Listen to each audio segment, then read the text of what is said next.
12 वर्ष आणि कडुलिंबाचा पानाचा आहार घेऊन तपश्चर्या केली आणि मौन राहिल्यावर काय म्हणजे जर काही त्रास झाला तर कुणाला बोलताच येत नव्हतं, सांगताच येत नव्हतं. 12 वर्ष आम्ही एक दिवस उपवास नाही करू शकत. 12 वर्ष कडुलिंबाच्या पानांचा आहार केला, पाणी पिले आणि त्याच्यावर 12 वर्ष झाले आणि वर मौन. आणि मग 12 वर्षानंतर पांडुरंग परमात्म्यांनी दर्शन दिलं रुक्मिणी मातेसहित आणि आशीर्वाद दिला, तुमचा जन्म ज्याच्यासाठी झालाय ते कार्य अधुरं राहिले, आता ते करा.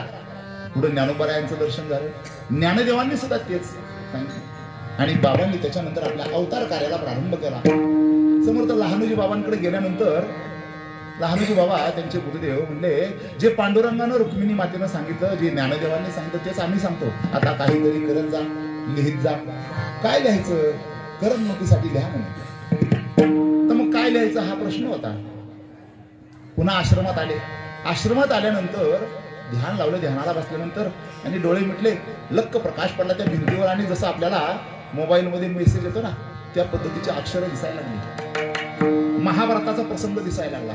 भगवान श्रीकृष्ण परमात्मा अर्जुनाला गीता सांगतात असं दिसायला लागलं. लाईव्ह दिसतं की नाही आपल्याला पडद्यावर, तसं त्या भिंतीवर बाबांची तपोभूमी म्हणतो आम्ही त्याला, 8 बाय 10 खोली आहे, त्या भिंतीवर हे सगळं